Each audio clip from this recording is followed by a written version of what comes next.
Sejak pekan lalu, penertiban alat peraga kampanye atau APK milik para paslon mulai dilakukan. Ada 6 kecamatan di Makassar yang sudah mulai dilakukan penertiban APK yang melanggar. Hasilnya, ribuan alat peraga kampanye diturunkan karena melanggar aturan PKPU. APK tersebut ditempatkan di jalan hingga fasilitas umum. Penertiban pun akan terus dilakukan hingga APK paslon tidak lagi ditemukan yang melanggar.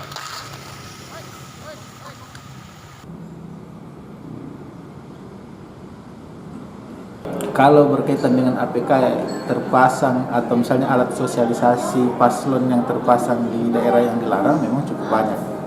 Dapat kita lihat beberapa sampai kalau misalnya beribuan lah itu kalau misalnya APK yang terpasang di tempat yang dilarang.